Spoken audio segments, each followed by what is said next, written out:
ರೈತ ಸೌರಶಕ್ತಿ ಮೇಳ ಈ ಕಾರ್ಯಕ್ರಮದಲ್ಲಿ ಭಾಗವಹಿಸಿರ್ತಕ್ಕಂಥ ವಿದ್ಯುತ್ ಇಲಾಖೆಯ ಸಚಿವರು,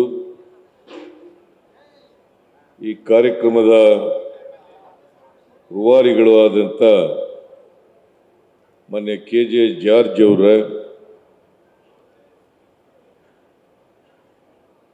ಉನ್ನತ ಶಿಕ್ಷಣ ಸಚಿವರಾದಂಥ ಶ್ರೀ ಸುಧಾಕರ್ ಅವರ,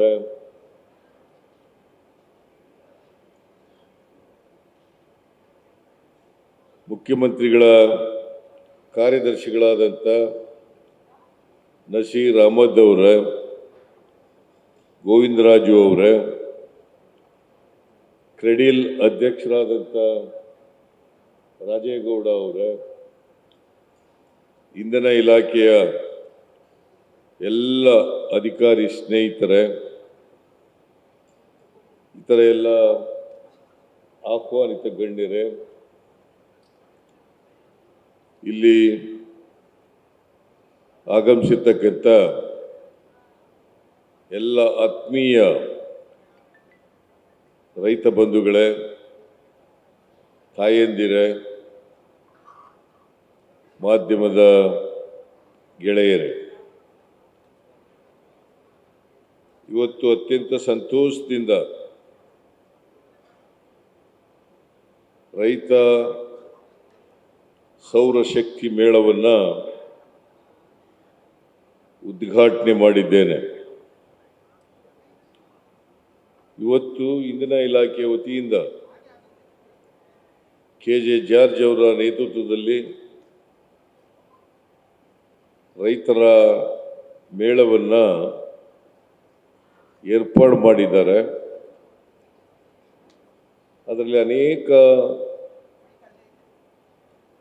ಸೌರಶಕ್ತಿಯ ಮೂಲಕ ವಿದ್ಯುತ್ತನ್ನು ಉತ್ಪಾದನೆ ಮಾಡ್ತಕ್ಕಂಥ ಅನೇಕ ಕಂಪನಿಗಳು ಭಾಗವಹಿಸಿದ್ದಾವೆ. ಭಾಗವಹಿಸಿರ್ತಕ್ಕಂಥ ಎಲ್ಲ ಕಂಪನಿಗಳಿಗೆ, ಅದರ ಮಾಲೀಕರುಗಳಿಗೆ ನಾನು ಧನ್ಯವಾದಗಳನ್ನು ಈ ಸಂದರ್ಭದಲ್ಲಿ ಹೇಳಲಿಕ್ಕೆ ಬಯಸ್ತಾ ಇದ್ದೇನೆ. ಈ ಮೇಳ ಪ್ರಮುಖವಾಗಿ ಏರ್ಪಾಡು ಮಾಡಿರ್ತಕ್ಕಂಥದ್ದು ರೈತರಿಗೋಸ್ಕರ.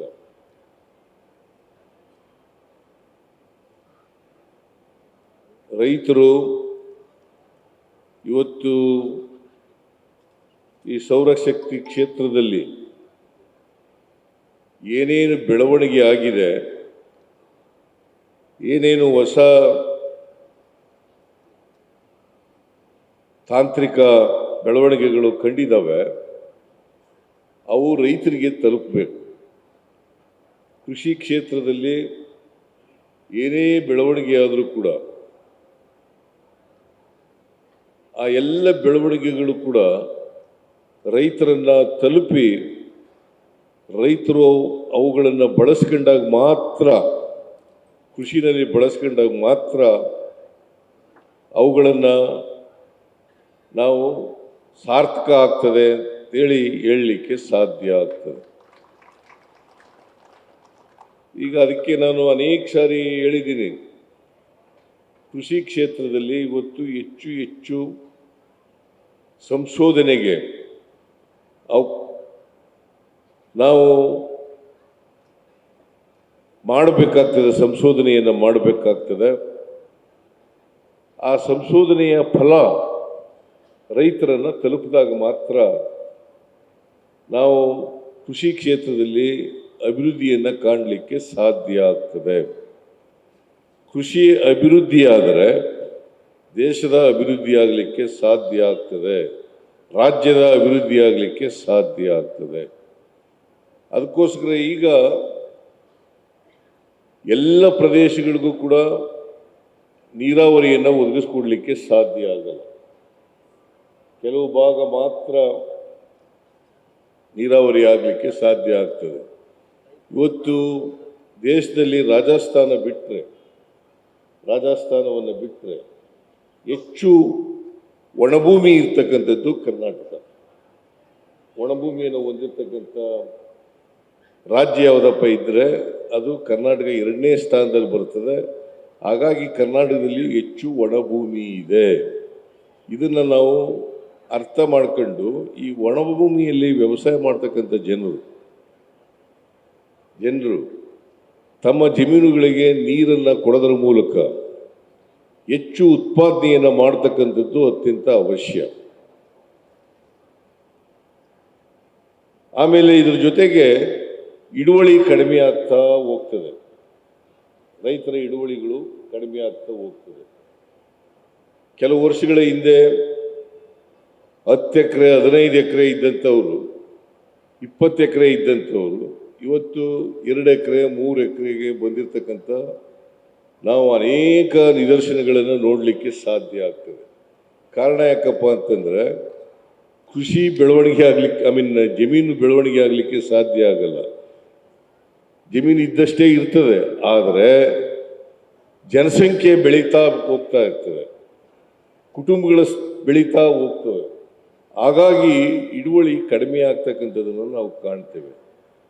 ಅದಕ್ಕೋಸ್ಕರನೇ ನಾವು ಈ ವರ್ಷ ಹೆಚ್ಚು ಒತ್ತನ್ನು ಕೊಡ್ತಕ್ಕಂಥದ್ದು ಸಮಗ್ರ ಕೃಷಿಗೆ ಹೆಚ್ಚು ಒತ್ತನ್ನು ಕೊಡ್ತಾ ಇದ್ದೀವಿ. ಸಮಗ್ರ ಕೃಷಿಗೆ ಹೆಚ್ಚು ಒತ್ತನ್ನು ಕೊಡ್ತಾ ಇದ್ದೀವಿ. ಸಮಗ್ರ ಕೃಷಿ ಅಂತಂದರೆ ನಾವು ಕೃಷಿಗೆ ಉಪಕಸಬುಗಳು ಏನಿದ್ದಾವೆ ಆ ಉಪಕಸಬುಗಳಿಗೂ ಕೂಡ ಹೆಚ್ಚು ಒತ್ತು ಕೊಡ್ತಕ್ಕಂಥದ್ದನ್ನು ಮಾಡಬೇಕು. ಕೃಷಿ ಮಾಡಬೇಕು, ತೋಟಗಾರಿಕೆ ಮಾಡಬೇಕು, ಹೈನುಗಾರಿಕೆ ಮಾಡಬೇಕು, ರೇಷ್ಮೆ ಮಾಡಬೇಕು, ಮೀನುಗಾರಿಕೆ ಮಾಡಬೇಕು. ಇದನ್ನು ಮಾಡಿದಾಗ ಮಾತ್ರ ಸಮಗ್ರ ಕೃಷಿಯನ್ನು ನಾವು ಮಾಡಲಿಕ್ಕೆ ಸಾಧ್ಯ ಆಗ್ತದೆ. ಸಣ್ಣ ಹಿಡುವಳಿನಲ್ಲೂ ಕೂಡ ರೈತರು ಕೃಷಿ ಮೇಲೆ ಬದುಕಲಿಕ್ಕೆ ಸಾಧ್ಯ ಆಗ್ತದೆ, ಅವಲಂಬನೆ ಆಗಲಿಕ್ಕೆ ಸಾಧ್ಯ ಆಗ್ತದೆ. ಇಲ್ಲದೆ ಹೋದರೆ ಸಮಗ್ರ ಕೃಷಿ ಆಗದೆ ಹೋದರೆ ಕೃಷಿಯಿಂದ ಬದುಕಲಿಕ್ಕೆ ಕಷ್ಟ ಆಗ್ತದೆ. ಅದಕ್ಕೋಸ್ಕರನೇ ಅನೇಕ ಜನ ಇವತ್ತು ಕೃಷಿಯಿಂದ ವಿಮುಖರಾಗಿರ್ತಕ್ಕಂಥದ್ದು, ಪಟ್ಟಣ ಸೇರ್ತಕ್ಕಂಥದ್ದನ್ನು ನಾವು ನೋಡ್ತಾ ಇದ್ದೀವಿ. ನಾವು ಪಟ್ಟಣಗಳು ಬೆಳೆದಂತೆ ಅನೇಕ ಸಮಸ್ಯೆಗಳನ್ನು ಎದುರಿಸಬೇಕಾದಂಥ ಪರಿಸ್ಥಿತಿನೂ ಕೂಡ ಇವತ್ತು ಉದ್ಭವ ಆಗ್ತದೆ. ಅದಕ್ಕೋಸ್ಕರ ನಾವು ಕೃಷಿನಲ್ಲಿ ಹೊಸ ಹೊಸ ಪ್ರಯೋಗಗಳನ್ನು ಮಾಡ್ತಕ್ಕಂಥದ್ದು ಅತ್ಯಂತ ಅಗತ್ಯ. ಆ ಪ್ರಯೋಗಗಳು ರೈತರು ಅಳವಡಿಸ್ಕೊಂಡಾಗ ಮಾತ್ರ ಅವುಗಳ ಸಾರ್ಥಕತೆ ಆಗ್ತದೆ ಅಂತಕ್ಕಂಥ ಮಾತುಗಳನ್ನು ಹೇಳಲಿಕ್ಕೆ ಬಯಸ್ತಾ ಇದ್ದೇನೆ. ಇವತ್ತು ನವೀಕರಿಸಬಹುದಾದಂಥ ವಿದ್ಯುತ್ನಿಂದ ಒಂದು ಕಾಲದಲ್ಲಿ ಸಂಪ್ರದಾಯ ವಿದ್ಯುತ್ ಇತ್ತು, ಐಡಲ್ ಪವರ್, ಥರ್ಮಲ್ ಪವರ್ ಈ ಥರ ಇರ್ತಿತ್ತು. ಇವತ್ತು ವಿಂಡ್ ಪವರು, ಆಮೇಲೆ ಸೌರಶಕ್ತಿ, ಹೀಗೆ ಬೇರೆ ಬೇರೆ ವಿಧಾನಗಳಿಂದ ನಾವು ವಿದ್ಯುತ್ತನ್ನು ಉತ್ಪಾದನೆ ಮಾಡ್ತಕ್ಕಂಥದ್ದನ್ನು ಆಗ್ತಾ ಇದೆ. ಇವತ್ತು ನವೀಕರಿಸಬಹುದಾದಂಥ ವಿದ್ಯುತ್ ಸುಮಾರು 63% ಇದೆ. ನವೀಕರಿಸಬಹುದಾದಂಥ ವಿದ್ಯುತ್ತು 63% ಇದೆ. 37% ಮಾತ್ರ ಸಂಪ್ರದಾಯ ವಿದ್ಯುತ್ ಇರ್ತಕ್ಕಂಥದ್ದು. ಕರ್ನಾಟಕದಲ್ಲಿ ಸುಮಾರು 32,000 ಮೆಗಾವ್ಯಾಟ್ ವಿದ್ಯುತ್ತನ್ನು ಉತ್ಪಾದನೆ ಮಾಡ್ತಾ ಇದ್ದೀವಿ. 32,000 ಮೆಗಾವ್ಯಾಟನ್ನು ವಿದ್ಯುತ್ತನ್ನು ಉತ್ಪಾದನೆ ಮಾಡ್ತೀವಿ. ನಮಗೆ ಇನ್ನೂ ಅದಕ್ಕಿಂತ ಹೆಚ್ಚು ವಿದ್ಯುತ್ ಬೇಕಾಗ್ತದೆ. ಎಲ್ಲ ಪಂಪ್ ಸೆಟ್ಗಳಿಗೆ ವಿದ್ಯುತ್ತನ್ನು ಕೊಟ್ಟಾಗ ಇವತ್ತು ನಾವು ದಿನಕ್ಕೆ 7 ಗಂಟೆ ವಿದ್ಯುತ್ತನ್ನು 3 ಫೇಸ್ನಲ್ಲಿ ಕೊಡ್ತಾ ಇದ್ದೀವಿ. ನಾವು ಇನ್ನೂ ಹೆಚ್ಚು ಗಂಟೆಗಳ ಕಾಲ ವಿದ್ಯುತ್ತನ್ನು ಕೊಟ್ಟಾಗ ಇನ್ನೂ ಹೆಚ್ಚು ವಿದ್ಯುತ್ ಬೇಕಾಗ್ತದೆ. ಅದಕ್ಕೆ ನಾವು ತೀರ್ಮಾನ ಮಾಡಿದ್ದೀವಿ, ಮುಂದಿನ 7 ವರ್ಷಗಳಲ್ಲಿ ಇವತ್ತಿನ 32,000 ಮೆಗಾವ್ಯಾಟ್ ವಿದ್ಯುತ್ನಿಂದ 60,000 ಮೆಗಾವ್ಯಾಟ್ ವಿದ್ಯುತ್ತನ್ನು ಉತ್ಪಾದನೆ ಮಾಡಬೇಕು ಅಂತಕ್ಕಂಥ ಗುರಿಯನ್ನು ನಾವು ಇಟ್ಕೊಂಡಿದ್ದೀವಿ. ಕಾರಣ ಯಾಕಪ್ಪ ಅಂತಂದರೆ ವಿದ್ಯುತ್ತಿನ ಬಳಕೆ ಹೆಚ್ಚಾಗ್ತಾ ಆಯ್ತಾ ಉತ್ಪಾದನೆ ಕೂಡ ಹೆಚ್ಚಾಗ್ತಾ ಹೋಗ್ಬೇಕಾಗ್ತದೆ. ಅದಕ್ಕೋಸ್ಕರ ಮುಂದಿನ 7 ವರ್ಷಗಳಲ್ಲಿ 32,000 ಮೆಗಾವ್ಯಾಟ್ನಿಂದ 60,000 ಮೆಗಾವ್ಯಾಟ್ ವಿದ್ಯುತ್ ಉತ್ಪಾದನೆ ಮಾಡ್ತಕ್ಕಂಥ ಗುರಿಯನ್ನು ನಮ್ಮ ಸರ್ಕಾರ ಇಟ್ಕೊಂಡಿದೆ. ನಾವು 2013-14ರಿಂದ 17-18ರವರೆಗೆ ಸುಮಾರು ನಾವು ಅಧಿಕಾರಕ್ಕೆ ಬಂದಾಗ 14,000 ಮೆಗಾವ್ಯಾಟ್ ವಿದ್ಯುತ್ ಉತ್ಪಾದನೆ ಇತ್ತು. 13-14ರಲ್ಲಿ 14,000 ಮೆಗಾವ್ಯಾಟ್ ವಿದ್ಯುತ್ ಉತ್ಪಾದನೆ ಇತ್ತು.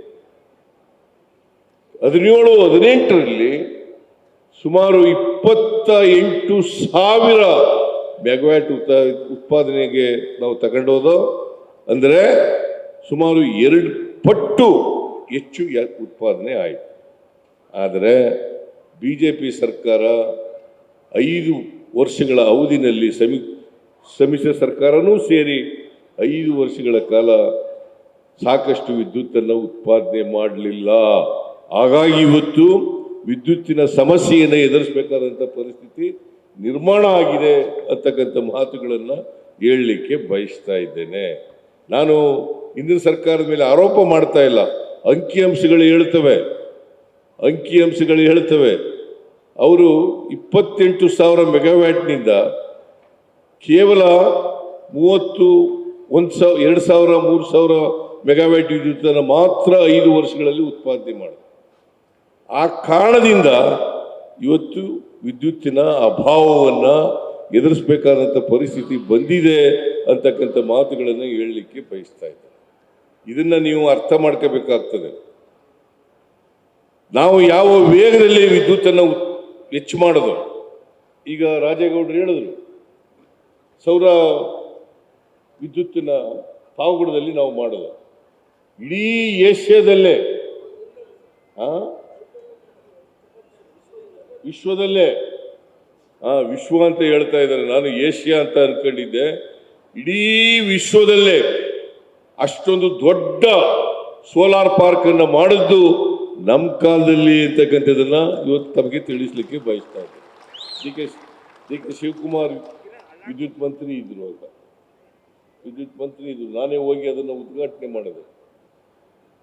ಇಡೀ ವಿಶ್ವದಲ್ಲೇ ದೊಡ್ಡ ಸೌರ ವಿದ್ಯುತ್ ಪಾರ್ಕ್ ಮಾಡಿದ್ದು ನಮ್ಮ ಕಾಲದಲ್ಲಿ. ಅದೇ ವೇಗದಲ್ಲಿ ಹಿಂದಿನ ಸರ್ಕಾರದವರು ಕೂಡ ಮುಂದುವರಿಸಿದ್ರೆ ಇವತ್ತು ವಿದ್ಯುತ್ತು ಅಭಾವ ಬರಲಿಕ್ಕೆ ಸಾಧ್ಯ ಆಗ್ತಾ ಇರಲಿಲ್ಲ.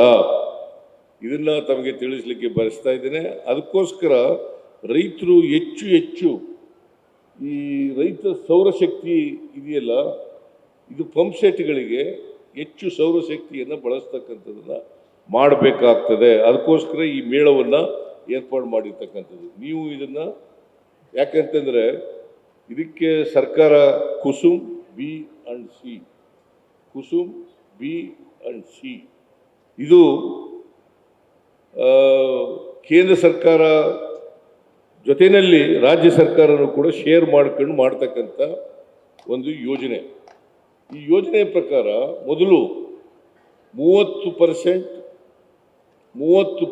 ಕೇಂದ್ರ ಸರ್ಕಾರ, 30% ರಾಜ್ಯ ಸರ್ಕಾರ, 60% 40% ರೈತ ಕೊಡಬೇಕಾಗಿದೆ. ಅದು ನಮ್ಮ ಸರ್ಕಾರ ಬಂದ ಮೇಲೆ ನಮ್ಮ ಪಾಲನ್ನ 30ರಿಂದ 50%ಗೆ ಹೆಚ್ಚು ಮಾಡಿದ್ದೀವಿ. 30ರಿಂದ 50% ಹೆಚ್ಚು ಮಾಡಿದ್ದೀವಿ. ಕೇಂದ್ರ ಸರ್ಕಾರದಿಂದ 30% ಬರ್ತದೆ. ಈಗ 80% ಕೇಂದ್ರ ಸರ್ಕಾರ ಮತ್ತು ರಾಜ್ಯ ಸರ್ಕಾರ ಭರಿಸ್ತದೆ. ಉಳಿದಂಥ 20% ರೈತ ಕೊಡಬೇಕು. ಅದರಲ್ಲೂ ಕೂಡ ವಿದ್ಯುತ್ ಇಲಾಖೆ ವತಿಯಿಂದ ಎಂಥದ್ದು ಪೈಪ್ಗಳು, ಮೋಟಾರು ಇವೆಲ್ಲನೂ ಕೂಡ ಸಲಕರಣೆಗಳನ್ನು ಕೂಡ ಒದಗಿಸ್ಕೊಡ್ತಕ್ಕಂಥ ಕೆಲಸವನ್ನು ಮಾಡ್ತಾರೆ. ಸೊ ಇವೆಲ್ಲನೂ ಉಪಯೋಗಿಸ್ಕೊಂಡು ರೈತರು ಹೆಚ್ಚು ಸೌರ ವಿದ್ಯುತ್ ಬಳಕೆಯನ್ನು ಹೆಚ್ಚು ಮಾಡ್ಕೊಳ್ತಕ್ಕಂಥದ್ದು, ಪಂಪ್ ಸೆಟ್ಗಳಿಗೆ ಮಾಡ್ತಕ್ಕಂಥದ್ದು ಅತ್ಯಂತ ಅವಶ್ಯ. ಅದರಿಂದ ನಿಮಗೆ ಖರ್ಚು ಕಡಿಮೆ ಆಗ್ತದೆ, ಉತ್ಪನ್ನನೂ ಕೂಡ ಜಾಸ್ತಿ ಆಗ್ತದೆ, ಜೊತೆಗೆ ಮಾಲಿನ್ಯನೂ ಕೂಡ ಕಡಿಮೆ ಆಗಲಿಕ್ಕೆ ಸಾಧ್ಯ ಆಗ್ತದೆ. ಅದರಿಂದ ಇವತ್ತು ಕೃಷಿ ಬೆಳವಣಿಗೆ ಆಗದೆ ಹೋದರೆ, ಉತ್ಪಾದನೆ ಹೆಚ್ಚಾಗದೆ ಹೋದರೆ ಇರ್ತಕ್ಕಂಥ ಹಿಡುವಳಿನಲ್ಲೇ ಹೆಚ್ಚು ಆದಾಯವನ್ನು ಗಳಿಸ್ತಕ್ಕಂಥ ಕೆಲಸವನ್ನು ಮಾಡಬೇಕು. ಈಗ ಎಲ್ಲಕ್ಕೂ ನೀರಾವರಿ ಬಳಸಲಿಕ್ಕೆ ಸಾಧ್ಯ ಆಗಲ್ಲ. ಈಗ ಇರ್ತಕ್ಕಂಥ ನಮ್ಮಲ್ಲಿ ಇರ್ತಕ್ಕಂಥ ನೀರಾವರಿಯನ್ನು ನದಿ ನೀರನ್ನು ಎಷ್ಟು ಬಳಸ್ಕೊಳ್ಳಿಕ್ಕೆ ಸಾಧ್ಯ ಆಗ್ತದೆ ಅಷ್ಟು ಬಳಸ್ಕೊಳ್ಳಿಕ್ಕೆ ಪ್ರಯತ್ನವನ್ನು ಮಾಡ್ತಾ ಇದ್ದೀವಿ. ಉದಾಹರಣೆಗೆ ಅಪ್ಪರ್ ಕೃಷ್ಣ ಇನ್ನೊಂದು 3ನೇ ಹಂತ ಆಗಬೇಕು, ಮಹದಾಯಿ ಆಗಬೇಕು. ಇವು ನೀರಾವರಿ ಯೋಜನೆಗಳು, ಕುಡಿಯ ನೀರಿನ ಯೋಜನೆಗಳು. ಆಮೇಲೆ ಅಪ್ಪರ್ ಭದ್ರಾ ಯೋಜನೆ ಆಗಬೇಕು. ಈ ಯೋಜನೆಗಳು ಮುಗಿದ ಮೇಲೆ ಇನ್ನು ಬೇರೆ ಬೇರೆ ಯೋಜನೆಗಳನ್ನು ಮಾಡಲಿಕ್ಕೆ ಸಾಧ್ಯ ಆಗಲ್ಲ. ಸಣ್ಣ ನೀರಾವರಿಗೆ ಹೆಚ್ಚು ಒತ್ತು ಕೊಡ್ತಕ್ಕಂಥ ಕೆಲಸವನ್ನು ಕೂಡ ನಾವು ಮಾಡ್ತಾ ಇದ್ದೀವಿ. ಬ್ಯಾರೇಜ್ಗಳನ್ನು ಕಟ್ಟಿ ನೀರನ್ನು ಬಳಸ್ಕೊಳ್ತಕ್ಕಂಥ ಕೆಲಸವನ್ನು ಮಾಡಬೇಕಾಗ್ತದೆ. ಅಲ್ಲೂ ಕೂಡ ಪಂಪ್ ಸೆಟ್ಗಳನ್ನು ಉಪಯೋಗಿಸ್ತಕ್ಕಂಥ ಕೆಲಸವನ್ನು ಮಾಡಬೇಕು. ನೀರನ್ನು ಎತ್ತಿ ರೈತರಿಗೆ ನೀರು ಕೊಡ್ತಕ್ಕಂಥ ಕೆಲಸವನ್ನು ಮಾಡಬೇಕಾಗ್ತದೆ. ಅದಕ್ಕೋಸ್ಕರ ಈ ಸೌರ ವಿದ್ಯುತ್ ಬಳಕೆ ಹೆಚ್ಚು ಹೆಚ್ಚು ಬಳಸ್ಕೊಳ್ಳಲಿಕ್ಕೆ ಸಾಧ್ಯ ಆಗ್ತದೆ. ಈಗ ನೀವು ನೋಡಿದ್ರೆ ಅನೇಕ ಕಂಪನಿಗಳು ನಿಮಗೆ ಸ್ಟಾಲ್ಗಳನ್ನು ಇಟ್ಟಿದ್ದಾರೆ. ಆ ಸ್ಟಾಲ್ಗಳ ಮೂಲಕ ನಿಮಗೆ ಪರಿಚಯಿಸ್ತಕ್ಕಂಥ ಕೆಲಸವನ್ನು ಏನೇನು ಬೆಳವಣಿಗೆಗಳಾಗಿದ್ದಾವೆ ಅದನ್ನು ನಿಮಗೆ ತಿಳಿಸ್ತಕ್ಕಂಥ ಕೆಲಸವನ್ನು ಅವರು ಮಾಡ್ತಾ ಇದ್ದಾರೆ. ಆ ಉದ್ದೇಶಕ್ಕೋಸ್ಕರನೇ ಆ ಎಲ್ಲ ಕಂಪ್ನಿಗಳನ್ನು ಕರೆಸಿ ಅವು ಸ್ಟಾಲ್ಗಳನ್ನು ಏರ್ಪಾಡು ಮಾಡಿ ನಿಮಗೆ ತಿಳಿಸಬೇಕು ಅನ್ನೋ ಕಾರಣಕ್ಕೋಸ್ಕರ ಇಂಥ ಒಂದು ಮೇಳವನ್ನು ಏರ್ಪಾಡು ಮಾಡಿರೋದು. ರೈತರು ಇದನ್ನೆಲ್ಲ ಬಳಸ್ಕೊಳ್ಬೇಕು. ಇವತ್ತು ನಮಗೇನಪ್ಪ ಅಂತಂದರೆ, ರೈತರು ಆರ್ಥಿಕವಾಗಿ ಸಬಲರಾದರೆ, ಮಹಿಳೆಯರು ಆರ್ಥಿಕವಾಗಿ ಸಬಲರಾದರೆ, ಕೂಲಿ ಕಾರ್ಮಿಕರು ಆರ್ಥಿಕವಾಗಿ ಸಬಲರಾದರೆ, ದಲಿತರು, ಹಿಂದುಳಿದವರು, ಅಲ್ಪಸಂಖ್ಯಾತರು ಅವರು ಸಬಲರಾದರೆ ಮಾತ್ರ ಸಮಾನತೆಯನ್ನು ದೇಶದಲ್ಲಿ ತರಲಿಕ್ಕೆ ಸಾಧ್ಯ ಆಗ್ತದೆ. ಬರೀ ಸಮಾನತೆ ಬರಬೇಕು, ಜಾತ್ಯತೀತತೆ ಬರಬೇಕು ಅಂತ ಹೇಳೋದ್ರ ಮೂಲಕ ಸಮಾನತೆ ಬರಲಿಕ್ಕೆ ಸಾಧ್ಯ ಆಗಲ್ಲ. ಸಮಾನತೆ ಬರಬೇಕಾದ್ರೆ ಯಾರು ಸಾಮಾಜಿಕವಾಗಿ ಆರ್ಥಿಕವಾಗಿ ದುರ್ಬಲರಿದ್ದಾರೆ, ಶಕ್ತಿಹೀನರಿದ್ದಾರೆ, ಅವರಿಗೆ ಶಕ್ತಿ ತುಂಬತಕ್ಕಂಥ ಕೆಲಸವನ್ನು ಮಾಡಿದಾಗ ಮಾತ್ರ ಒಂದು ಸುಭದ್ರವಾದಂಥ ಸಮಾಜವನ್ನು ನಿರ್ಮಾಣ ಮಾಡಲಿಕ್ಕೆ ಸಾಧ್ಯ. ಇಲ್ಲಿ ಹೋದರೆ ಅಸಮಾನತೆ ಹಾಗೇ ಮುಂದುವರಿಲಿಕ್ಕೆ ಬಿಟ್ಟರೆ ಅಸಮಾನತೆ ತೊಲಗಿಸ್ಲಿಕ್ಕೆ ಸಾಧ್ಯನೇ ಇಲ್ಲ. ಅಸಮಾನತೆ ಹೋಗದೇನೆ ಸಮಾನತೆ ಬರಲಿಕ್ಕೆ ಸಾಧ್ಯ ಆಗಲ್ಲ. ಅಸಮಾನತೆ ಬರಬೇಕಾದ್ರೆ ರೈತರಾಗಲಿ, ಬಡವರಾಗಲಿ, ಮಹಿಳೆಯರಾಗಲಿ, ಕಾರ್ಮಿಕರಾಗಲಿ, ಇವರೆಲ್ಲರೂ ಕೂಡ ಅವರಿಗೆ ಆರ್ಥಿಕವಾಗಿ, ಸಾಮಾಜಿಕವಾಗಿ ಶಕ್ತಿ ತುಂಬತಕ್ಕಂಥ ಕೆಲಸವನ್ನು ಮಾಡಬೇಕು. ಆ ದಿಶಿನಲ್ಲಿ ನಾವು ಇವತ್ತು 5 ಗ್ಯಾರಂಟಿಗಳನ್ನು ಜಾರಿ ಕೊಡ್ತಕ್ಕಂಥ ಕೆಲಸವನ್ನು ಮಾಡಿದ್ದೀವಿ. 5 ಗ್ಯಾರಂಟಿಗಳನ್ನು ಒಂದು ಈ ಗೃಹ ಜ್ಯೋತಿ ಅಂತಕ್ಕಂಥ ಒಂದು ಯೋಜನೆ, ಒಂದು ಗ್ಯಾರಂಟಿ ಯೋಜನೆ. ಈ ಗೃಹ ಜ್ಯೋತಿ ಮೂಲಕ 200 ಯೂನಿಟ್ವರೆಗೆ ಅವರಿಗೆ ಉಚಿತವಾಗಿ ವಿದ್ಯುತ್ತನ್ನು ಸರಬರಾಜು ಮಾಡ್ತಕ್ಕಂಥ ಕೆಲಸವನ್ನು ವಿದ್ಯುತ್ ಇಲಾಖೆಯಿಂದ ಮಾಡ್ತಾ ಇದೆ. ಅದನ್ನು ರಾಜ್ಯ ಸರ್ಕಾರ ವಿದ್ಯುತ್ ಇಲಾಖೆಗೆ ಎಷ್ಟು ಖರ್ಚಾಗ್ತದೆ ಅಷ್ಟು ಖರ್ಚನ್ನು ಭರಿಸ್ತಕ್ಕಂಥ ಕೆಲಸವನ್ನು ಮಾಡ್ತಾ ಇದೆ. ಇವತ್ತಿನವರಿಗೆ ಸುಮಾರು 5,120 ಕೋಟಿ ರೂಪಾಯಿಗಳನ್ನು ರಾಜ್ಯ ಸರ್ಕಾರ ವಿದ್ಯುತ್ ಇಲಾಖೆಗೆ ಒದಗಿಸ್ಕೊಟ್ಟಿದೆ. 200 ಯೂನಿಟ್ವರೆಗೆ ವಿದ್ಯುತ್ತನ್ನು ಫ್ರೀಯಾಗಿ ಕೊಡ್ತಕ್ಕಂಥದ್ದು. ಯಾರು ಬಿಲ್ ಕಟ್ಟಬೇಕಾಗಿಲ್ಲ. 200 ಯೂನಿಟ್ವರೆಗೆ ಖರ್ಚು ಮಾಡ್ತಕ್ಕಂಥವ್ರು ಯಾರು ಕನ್ಸಂಪ್ಷನ್ 200 ಯೂನಿಟ್ವರೆಗೆ ಮಾಡ್ತಾರೆ ಅವ್ರು ಯಾರು ಕೂಡ ದುಡ್ಡು ಖರ್ಚು ಮಾಡಬೇಕಾಗಿಲ್ಲ. 1,60,00,000 ಕುಟುಂಬಗಳು ಇವತ್ತು ವಿದ್ಯುತ್ತನ್ನು ಫ್ರೀಯಾಗಿ ಪಡಿತಾ ಇದ್ದಾವೆ.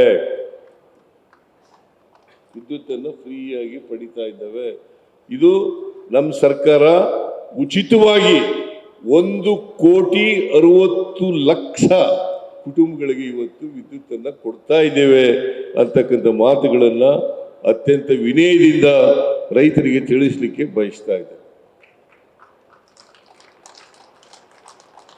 ಆಮೇಲೆ ಶಕ್ತಿ ಯೋಜನೆ ಮೂಲಕ ಸರ್ಕಾರಿ ಬಸ್ಸುಗಳಲ್ಲಿ ಫ್ರೀಯಾಗಿ ಹೋಗ್ಬೋದು, ಯಾರು ಬೇಕಾದರೂ ಹೋಗ್ಬೋದು. ನೀವು ಹೋಗ್ತಾ ಇದ್ದೀರಿ ನಮ್ಮ ಹೆಣ್ಮಕ್ಳು? ಹೋಗ್ತಾ ಇದ್ದೀರೋ ಇಲ್ಲ? ಹೋಗ್ತಾ ಇದ್ದೀರಿ. ಯಾರೇ ಹೆಣ್ಮಕ್ಳು ಕೂಡ, ಗೋವಿಂದರಾಜ್ ಹೆಂಡ್ತಿನೂ ಹೋಗ್ಬೋದು, ನನ್ನ ಹೆಂಡ್ತಿನೂ ಹೋಗ್ಬೋದು, ಸುಧಾಕರ್ ಹೆಂಡ್ತಿನೂ ಹೋಗ್ಬೋದು, ಜಾರ್ಜ್ ಹೆಂಡ್ತಿನೂ ಹೋಗ್ಬೋದು, ಯಾರು ಬೇಕಾದರೂ ಹೋಗ್ಬೋದು ಫ್ರೀಯಾಗಿ. ಸರ್ಕಾರಿ ಬಸ್ಸುಗಳಲ್ಲಿ ಫ್ರೀ ಪ್ರಯಾಣ. ಇದನ್ನ ಒದಗಿಸ್ಕೊಡ್ತಕ್ಕಂಥ ಕೆಲಸವನ್ನು ಮಾಡಿದ್ದೀವಿ. ಗೃಹಲಕ್ಷ್ಮಿ ಯೋಜನೆಯಲ್ಲಿ ಪ್ರತಿ ಮನೆಯ ಯಜಮಾನಿಗೆ ತಿಂಗಳಿಗೆ 2,000 ರೂಪಾಯಿ ಕೊಡ್ತಕ್ಕಂಥ ಕೆಲಸವನ್ನು ಮಾಡಿದ್ದೇವೆ. ಸುಮಾರು 1,17,00,000 ಯಜಮಾನಿಯರಿಗೆ ತಿಂಗಳಿಗೆ 2,000 ರೂಪಾಯಿ ಕೊಡ್ತಕ್ಕಂಥ ಕೆಲಸವನ್ನು ಮಾಡ್ತಾ ಇದ್ದೀವಿ.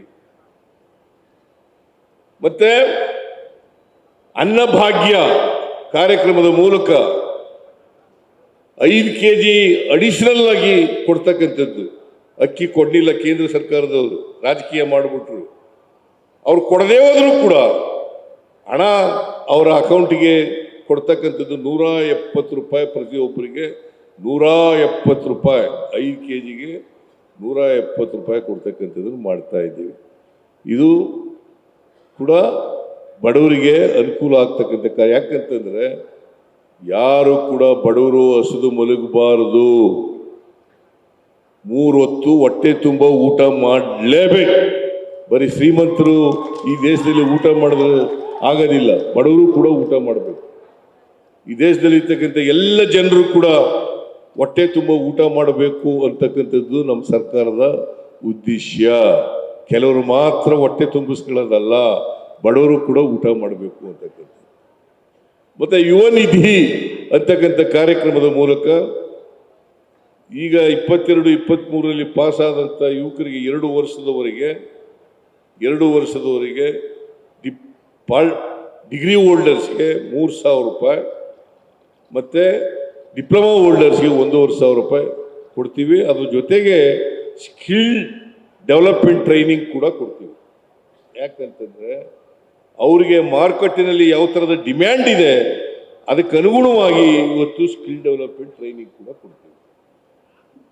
ಅದನ್ನು ಕೊಟ್ಟು ಅವರಿಗೆ ಉದ್ಯೋಗ ದೊರಕಿಸ್ಕೋಬೇಕು. ಉದ್ಯೋಗ ಸಿಕ್ಕಿದ ಮೇಲೆ ಈ ಯುವ ನಿಧಿ ಕಾರ್ಯಕ್ರಮನ ಮುಂದುವರಿಸೋದಿಲ್ಲ.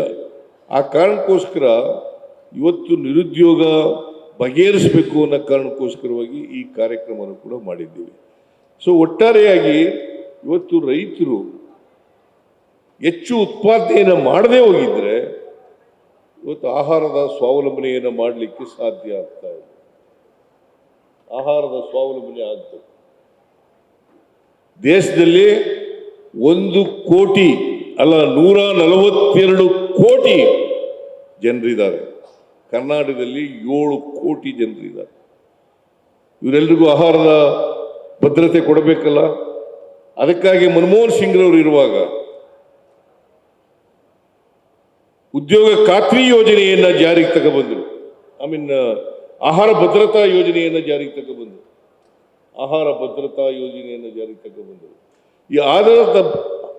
ಈ ಆಹಾರ ಭದ್ರತೆ ಯೋಜನೆ ಯಶಸ್ವಿಯಾಗಿ ಜಾರಿಯಾಗಬೇಕಾದ್ರೆ ನೀವು ಹೆಚ್ಚು ಆಹಾರವನ್ನು ಉತ್ಪಾದನೆ ಮಾಡಿದಾಗ ಮಾತ್ರ ಸಾಧ್ಯ ಆಗ್ತದೆ. ಅದಕ್ಕೋಸ್ಕರ ಇವೆಲ್ಲ ವಿದ್ಯುತ್ತನ್ನು ಉತ್ಪಾದನೆ ಮಾಡ್ತಕ್ಕಂಥ ಕೆಲಸವನ್ನು ಬೇರೆ ಬೇರೆ ಮೂಲಗಳಿಂದ ವಿದ್ಯುತ್ತನ್ನು ತಯಾರಿಸಿ ರೈತರಿಗೆ ಕೊಡ್ತಕ್ಕಂಥ ಕೆಲಸವನ್ನು ನಾವು ಮಾಡ್ತಾ ಇದ್ದೀವಿ. ನೀವು ಹೆಚ್ಚು ಉತ್ಪಾದನೆ ಮಾಡಬೇಕಲ್ಲ.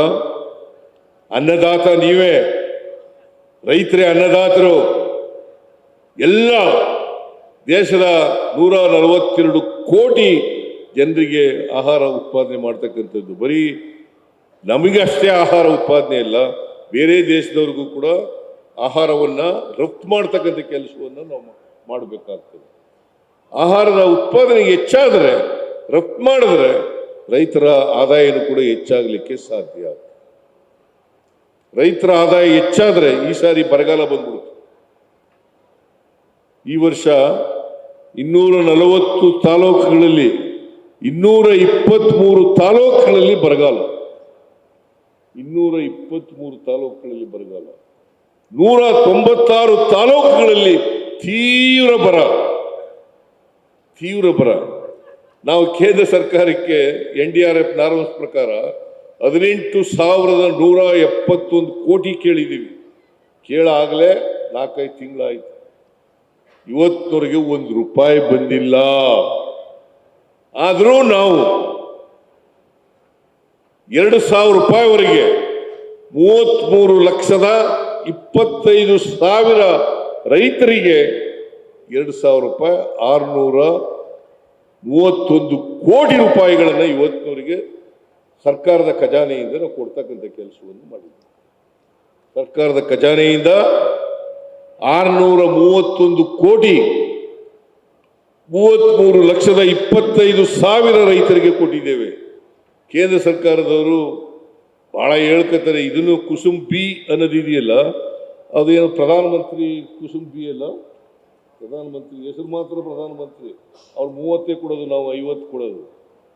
ಹೆಸರು ಮಾತ್ರ ಪ್ರಧಾನಮಂತ್ರಿ, ನಾವು 50 ಕೊಡ್ತೀವಿ. ಅವ್ರು 30 ಕೊಟ್ಟರೆ ಹೆಸರು ಮಾತ್ರ ಪ್ರಧಾನಮಂತ್ರಿ ಕುಸುಮ್ ಬಿ ಯೋಜನೆ. ನೋಡಿ ಎಂತ ವಿಪರ್ಯಾಸ ಇದು.